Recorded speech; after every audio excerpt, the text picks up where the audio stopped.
Halo teman-teman semua, apa kabar nih? Semoga baik-baik saja ya. Selamat datang di simulasi tes kemampuan akademik matematika. Di video ini, kita akan berlatih soal-soal seru untuk menguji seberapa siap kalian menghadapi ujian nanti. Siapkan alat tulis kalian, buku catatan, dan tentunya semangat belajar yang tinggi ya. Yuk, kita belajar bersama. Muhammad Jailani manjur. Mantap dengan hasil jujur. Soal nomor 31, soal pilihan ganda sederhana. Seorang siswa sedang menghitung operasi hitung berikut. 250 ditambah 10 dikali 5 dikurang 150 dibagi 3. Jika kamu mengikuti urutan operasi hitung yang benar, maka hasil akhirnya adalah A. 100, B. 200, C. 250, D. 300. Jawabannya adalah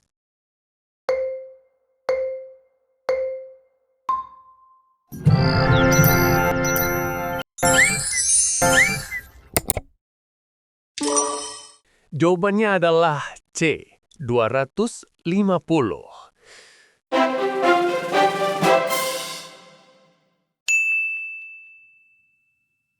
Pembahasan soal.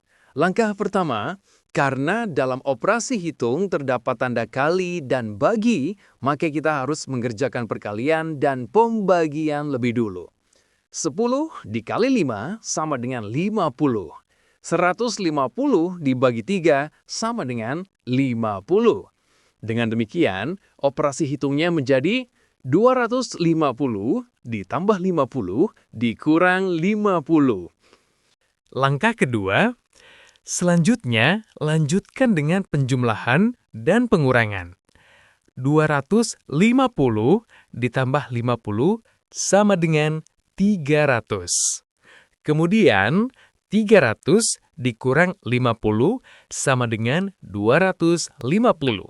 Jadi, hasil akhirnya adalah 250. Jawabannya adalah C. 250.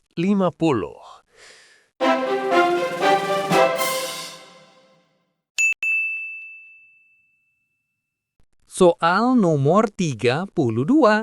Soal pilihan ganda kompleks MCMA. Perhatikan teks dan gambar berikut. Seorang guru menugaskan siswa untuk menampilkan hasil survei hobi teman sekelas. Siti memilih membuat gambar orang berlari, bernyanyi, dan membaca buku untuk mewakili jumlah siswa. Penyajian data yang digunakan Siti adalah jawaban benar lebih dari satu. A. Diagram batang. B. Piktogram. C. Diagram gamban. Jawabannya adalah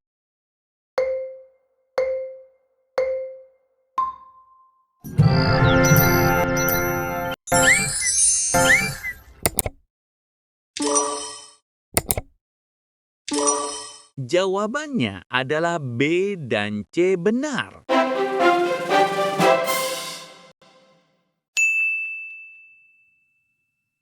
Pembahasan soal piktogram disebut juga diagram gambar karena menggunakan simbol atau gambar untuk mewakili data.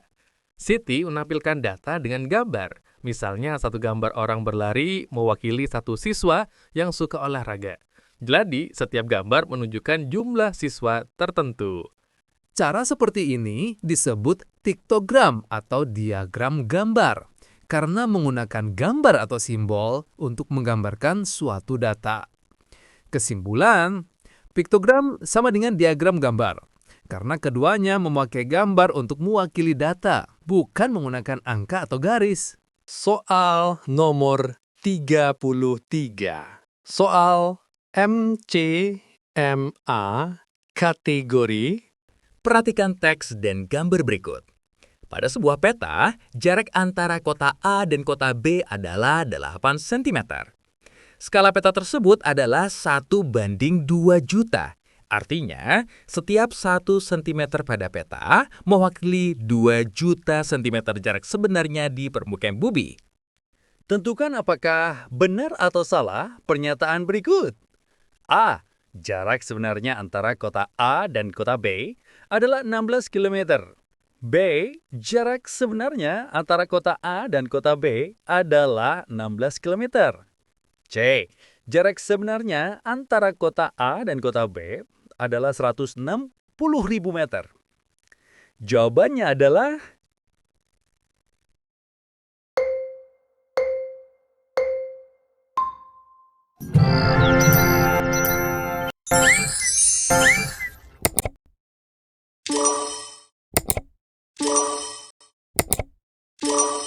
Jawabannya adalah A, benar, B, salah, dan C, benar.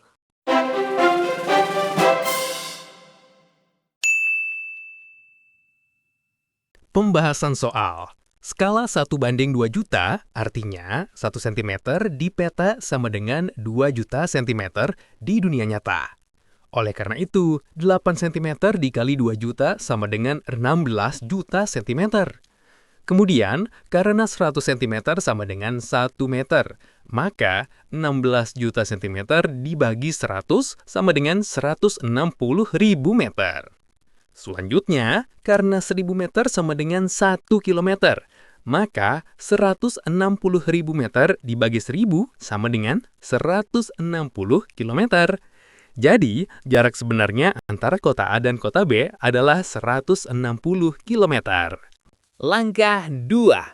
Analisis pilihan. Pernyataan A benar, karena hasil perhitungnya menunjukkan jarak sebenarnya antara kota A dan kota B adalah 160 km. Pernyataan B salah, karena 16 km terlalu kecil jika dibandingkan dengan hasil perhitungan yang sebenarnya. Pernyataan C benar, karena 160.000 meter sama dengan 160 km.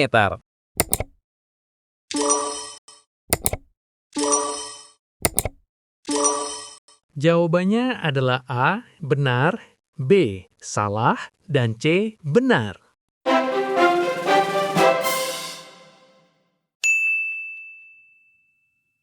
Soal nomor 34, soal pilihan ganda sederhana. Perhatikan teks dan gambar berikut. Sebuah kebun yang berbentuk persegi panjang memiliki panjang 12 meter dan keliling 40 meter. Sebuah kebun berbentuk persegi panjang memiliki panjang 12 meter dan keliling 40 meter. Jika kamu ingin mengetahui berapa luas kebun tersebut, hasil yang benar adalah A. 80 meter persegi, B. 84 meter persegi, C. 96 meter persegi, D. 120 meter persegi. Jawabannya adalah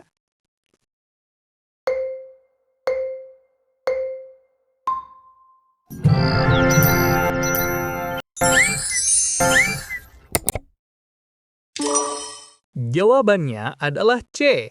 96 meter persegi.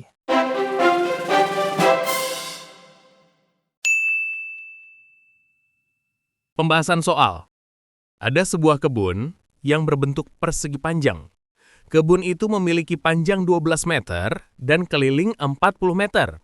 Sekarang, kita ingin mengetahui berapa luas kebun tersebut.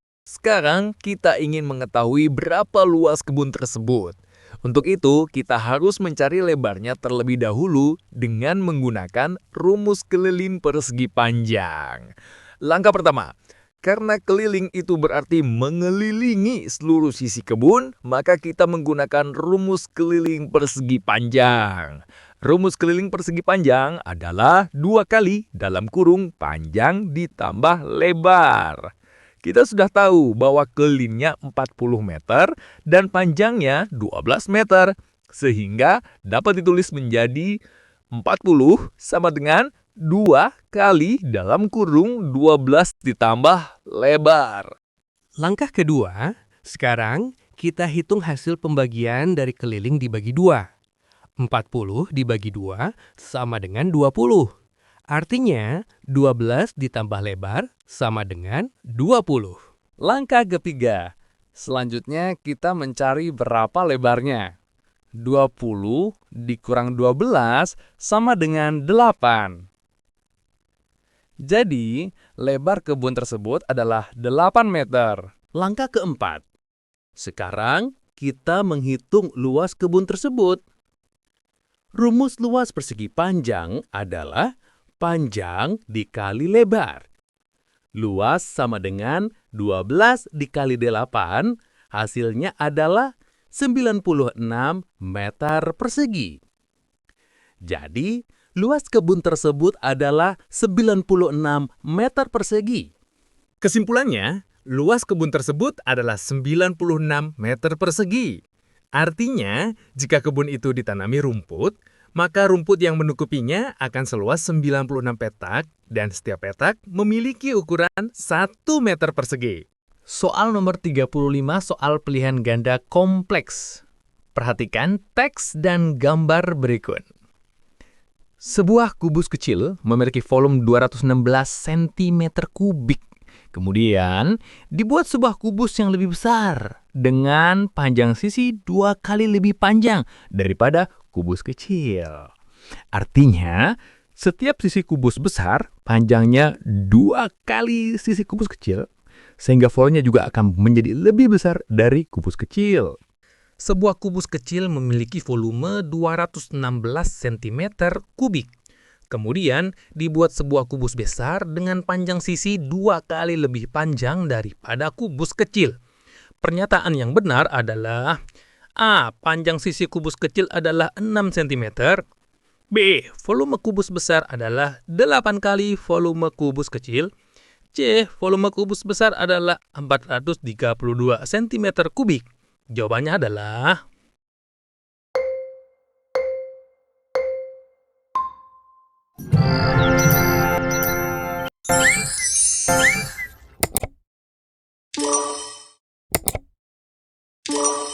Jawabannya adalah A dan B benar.